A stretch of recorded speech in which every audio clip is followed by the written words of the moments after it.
Hello students, आज हम लोग अपना टॉपिक स्टार्ट करेंगे क्लोनिंग वेक्टर, जो अपने लास्ट वीडियो से आगे कंटिन्यू हो रहा है कि क्लोनिंग वेक्टर्स क्या होते हैं। दरअसल जो क्लोनिंग वेक्टर्स हैं वो हम उन प्लाज्मिड्स को ही कह रहे हैं क्लोनिंग वेक्टर्स, जो कि हमारे इंटरेस्ट ऑफ जीन को लेके किसी दूसरे के अंदर हमें एंटर कराना होता है, उन्हीं को हम लोग बोलते हैं cloning vectors. You know that plasmids and bacteriophage have the ability to replicate within bacterial cells independent of the control of chromosomal DNA। Means plasmid जो होता है, आप देखिए बैक्टीरियल सेल का ही एक पार्ट होता है।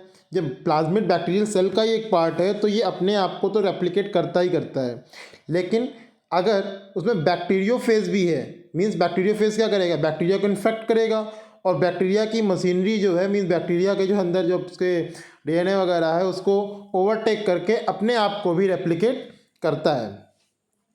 इसके अंदर इतनी टेंडेंसी होती है कि ये क्रोमोसोमल डीएनए से अलग रहकर भी अपने आप को रेप्लिकेट कर सकता है बैक्टीरियोफेज।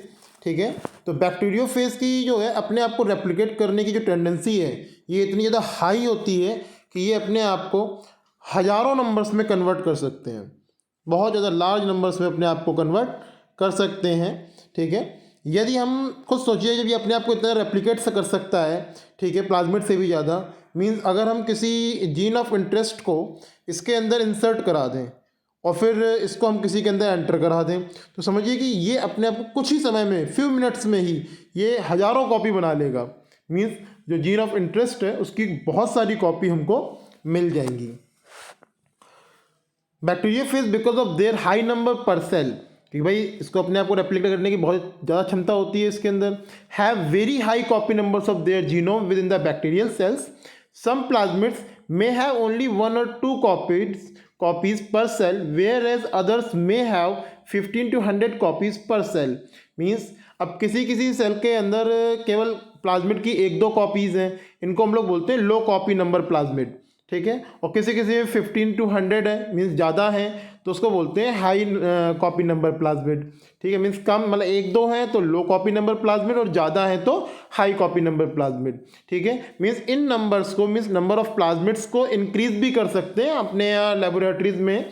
बायोटेक्नोलॉजी की लेबोरेटरीज में ऐसी कुछ टेक्निक्स हैं जिनके थ्रू इन नंबर ऑफ प्लाज्मिड्स को हम लोग इंक्रीज कर लेते हैं। Their number can go even higher if we are able to link an alien piece of DNA with bacteriophage और plasmid DNA। मीन्स अगर हम किसी जीन ऑफ इंटरेस्ट को बैक्टीरियोफेज डीएनए के साथ या प्लाज्मिड डीएनए के साथ हम जोड़ दें, ठीक है, means if we are able to link an alien piece of DNA with bacteriophage of और प्लाज्मिड डीएनए, अगर हम ऐसा कर सकें तो, ठीक है, मीन्स अगर हम जोड़ दें तो we can multiply its number equal to the copy number of plasmid और बैक्टीरियोफेज। मीन्स अगर हम जोड़ दें तो हम इनकी नंबर्स के बराबर, मीन्स जितना ये अपने आप को रेप्लिकेट करेंगे, ठीक है, उतना ही हम जीन ऑफ इंटरेस्ट को भी मल्टीप्लाई कर सकते हैं, क्योंकि इसके अंदर बहुत तेज़ी से अपने आप को रेप्लिकेट करने की, फ्यू मिनट्स में नंबर ऑफ थाउजेंड्स में चेंज होने की इनकी टेंडेंसी होती है। ठीक है, तो हमें हजारों नंबर ऑफ कॉपीज हमारे जीन ऑफ इंटरेस्ट की मिल सकती हैं। नेक्स्ट है, vectors used as present are engineered in such a way that they help easy linking of foreign DNA and selection of recombinants from non-recombinants। Means जो present time में हमारे जो vectors use हो रहे हैं वो इस प्रकार यूज़ होते हैं, इस टाइप से तैयार किए जाते हैं वैक्टर्स, मीन्स प्लाज्मिड्स वगैरह, ठीक है, जिनमें फॉरेन डीएनए को, मीन्स जीन ऑफ इंटरेस्ट को आसानी से जोड़ा जा सके, ऐड किया जा सके, ठीक है, आसानी से कट किया जा सके, नॉन रिकॉम्बिनेंट्स और रिकॉम्बिनेंट्स डीएनए का आसानी से सिलेक्शन किया जा सके, मीन्स जिसमें ज़्यादा प्रॉब्लम क्रिएट ना हो। ठीक है, तो वेक्टर्स में जो क्लोनिंग होती है, ठीक है, उसको फैसिलिटेट करने के लिए हमारे कुछ फीचर्स होते हैं, ठीक है, जैसे हमारा ORI वगैरह है। ठीक, नेक्स्ट पेज पे चलते हैं।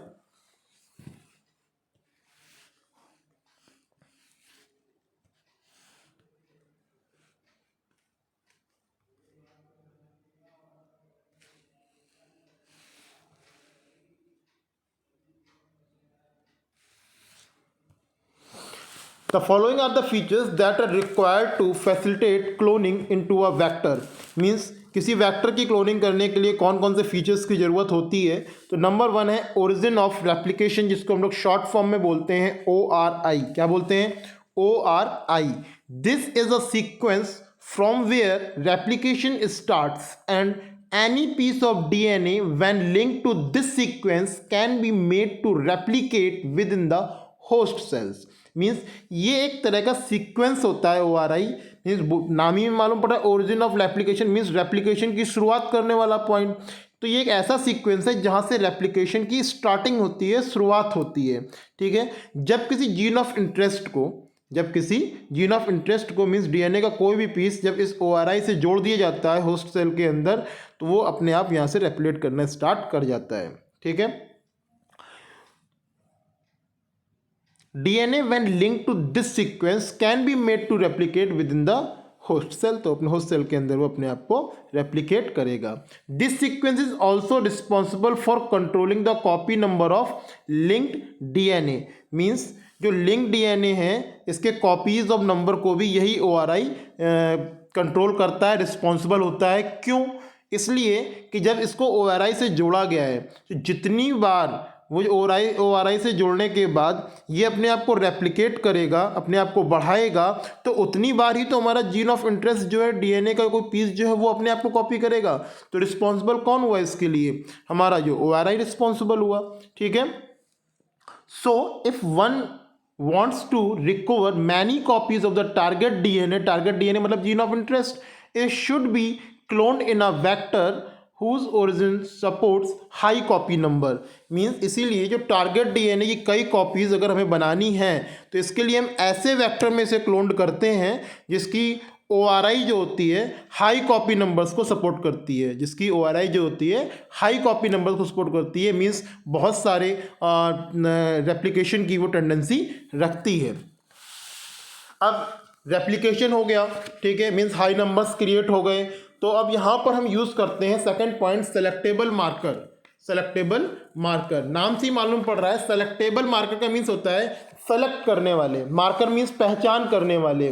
ठीक है, अब मान लीजिए रेप्लिकेशन हो रहा है, ठीक है, तो रेप्लिकेशन तो सबका ही हो रहा है, तो किसमें हमारे जीन ऑफ इंटरेस्ट है, किसमें हमारा जीन ऑफ इंटरेस्ट नहीं है, इस चीज़ को हमें वहाँ पे रिकॉग्नाइज करना पड़ेगा। तो किस तरीके से इनको हम पहचानेंगे? ठीक है, in addition to ORI the vector require a selectable marker. Means ORI के साथ वेक्टर जुड़ा है कि नहीं जुड़ा है, इस चीज़ को पहचानने के लिए सेलेक्टेबल मार्कर की ज़रूरत होती है। ठीक है, तो which helps in identifying and eliminating non transformants and selectively permitting the growth of the transformants. ठीक है, ट्रांसफॉर्मेंट्स यहाँ पे क्या है कि जो सेलेक्टेबल मार्कर होते हैं इनका काम क्या है?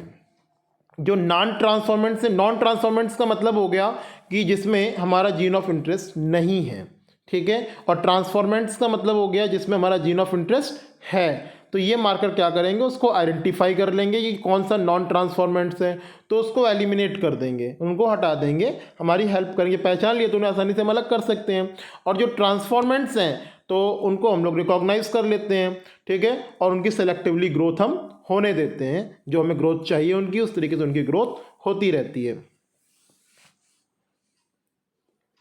Transformation is a procedure through which a piece of DNA कौन सा है हमारा? वही इंटरेस्ट ऑफ डीएनए। ठीक है, इंटरेस्ट ऑफ जीन है हमारा।